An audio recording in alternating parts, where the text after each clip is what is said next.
कभी सोचा है कि फिजिक्स की एक बहुत ही साधारण सी समझ असल में जिंदगी और मौत के बीच का फर्क बन सकती है? आज की कहानी कुछ ऐसी ही है। इसमें हम देखेंगे कि कैसे दालचीनी के तेल के दो व्यापारी एक सुनसान आइलैंड पर फंसने के बाद बचने के लिए ऑप्टिक्स के नियमों का इस्तेमाल करते हैं। कहानी की शुरुआत होती है इन घबराए हुए शब्दों से। अरे, ये तो वीरान टापू है रे बाबा। ये आवाज है दादूराव की, जो अपने साथी काजू के साथ एक बिल्कुल सुनसान द्वीप पर फंस गए हैं।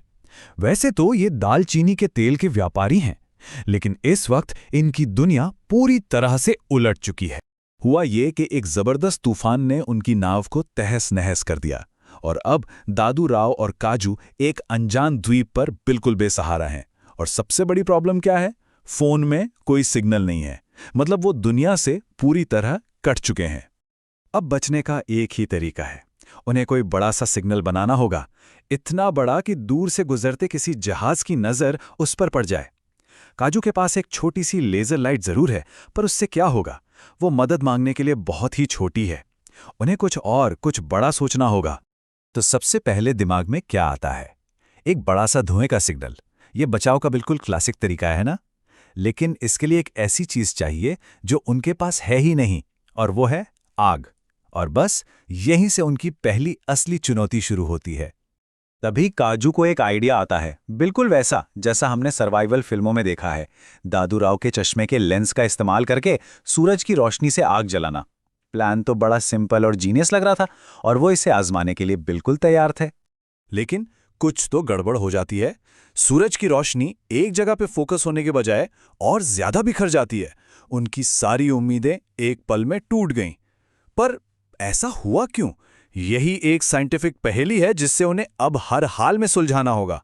उनकी ये जो नाकामी है ना, इसका राज फिजिक्स के एक बहुत ही सीधे साधे नियम में छिपा हुआ है। तो चलिए समझते हैं कि असल में गड़बड़ हुई कहाँ थी। अब दोनों ही हैरान परेशान हैं। भाई, एक लेंस का काम तो लाइट को एक जगह इकट्ठा करना होता है, उसे फैलाना तो नहीं। तो फिर ये उल्टा काम क्यों कर रहा है? चलिए इस गुत्थी को सुलझाते हैं। तो यहां पर साइंस सीन में आता है। देखिए, लेंस मोटे तौर पर दो तरह के होते हैं। एक होता है उत्तल यानी कॉन्वेक्स लेंस, जो बीच से मोटा होता है। इसका काम है लाइट को एक पॉइंट पर जमा करना। और दूसरा होता है अवतल यानी कॉन्केव लेंस, जो बीच से पतला होता है।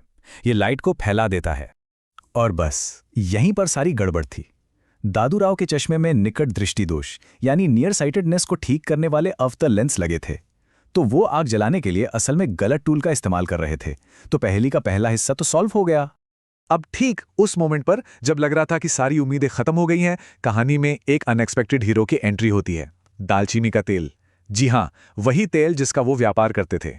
दादूराव तो निराश होकर लेजर लाइट से ऐसे ही खेल रहे थे, लेकिन तभी काजू एक बड़ी अजीब सी चीज नोटिस करता है। वो देखता है कि जब लेजर की लाइट तेल से गुजरती है ना, तो वो हवा या कांच के मुकाबले कहीं कहीं ज्यादा मुड़ जाती है। ये बस एक छोटी सी ऑब्जर्वेशन थी, पर यही ऑब्जर्वेशन सब कुछ बदलने वाली थी।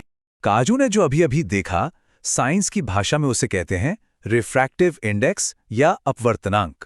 ये बेसिकली एक मेजरमेंट है कि कोई मटेरियल लाइट को कितना ज्यादा बेंड करता है या मोड़ता है।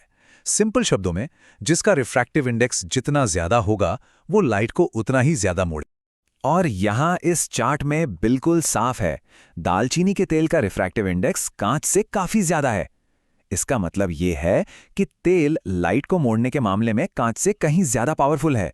और यही वो चाबी है जो उनका ताला खोलने वाली है। तो अब काजू के पास पजल के सारे पीसेस हैं, एक बेकार कॉन्केव लेंस और एक ऐसा तेल जो लाइट को मोड़ने में इनक्रेडिबली पावरफुल है। अब बस इन टुकड़ों को एक साथ जोड़ने की देर है। उधर दादूराव का पैनिक बढ़ता जा रहा है। उन्हें लग रहा है कि काजू ये सब क्या खेल खेल में टाइम बर्बाद कर रहा है। पर काजू खेल नहीं रहा था, वो तो साइंस का इस्तेमाल करके उन्हें बचाने का रास्ता निकाल रहा था। यही फर्क है पैनिक और शांत लॉजिक के बीच। और फिर आता है काजू का ब्रिलियंट प्लान। वो दादूराव के उसी कॉन्केव लेंस को दालचीनी के तेल के डब्बे में डुबो देता है। अब होता क्या है कि तेल लेंस के अंदर के घुमावदार हिस्से में भर जाता है और खुद ही एक नेचुरल कॉन्वेक्स लेंस की शक्ल ले लेता है। कमाल है ना? अब उनके पास एक ही सिस्टम में दो लेंस हैं। और ये आइडिया काम कर गया। क्यों? क्योंकि तेल का रिफ्रैक्टिव इंडेक्स बहुत हाई है। तो तेल से जो कॉन्वेक्स लेंस बना है वो कांच वाले कॉन्केव लेंस से कहीं ज़्यादा ताकतवर है। तो वो कॉन्केव लेंस के लाइट फैलाने वाले इफेक्ट को कैंसिल कर देता है और पूरा का पूरा सिस्टम एक पावरफुल मैग्नीफाइंग ग्लास बन जाता है। तो साइंस ने उन्हें वो टूल दे दिया जिसकी उन्हें सख्त ज़रूरत थी। अब टाइम था इसे इस्तेमाल करके अपनी जान बचाने का। अपने इस नए तेल वाले लेंस से वो बड़ी आसानी से आग जला लेते हैं और देखते ही देखते धुएं का एक बहुत बड़ा सिग्नल आसमान की तरफ उठने लगता है। एक ऐसा सिग्नल जिसे दूर से गुजरता कोई भी जहाज मिस नहीं कर सकता था। और जब वो बच जाते हैं तो दादूराव मजाक में कहते हैं, लड़का छोड़, तू लेंस का धंधा चालू कर रे बाबा। ये मजाक तो था, पर इसके पीछे एक गहरी सच्चाई थी कि काजू की साइंटिफिक नॉलेज ने ही आज उनकी जान बचाई थी। तो इस पूरी कहानी से टेक अवे क्या है? यही कि साइंस सिर्फ किताबों की चीज नहीं है। फिजिक्स के नियम हमारे चारों तरफ काम कर रहे हैं और उन्हें समझना कभी-कभी एक लाइफ सेविंग स्किल साबित हो सकता है। और ये कहानी हमें एक सवाल के साथ छोड़ जाती है। सोच कर देखिए, हमारे आसपास ऐसी और कौन सी रोजमर्रा की चीजें हैं जो साइंस की थोड़ी सी समझ के साथ जान बचाने वाले टूल्स में बदल सकती हैं? जरा सोचिएगा।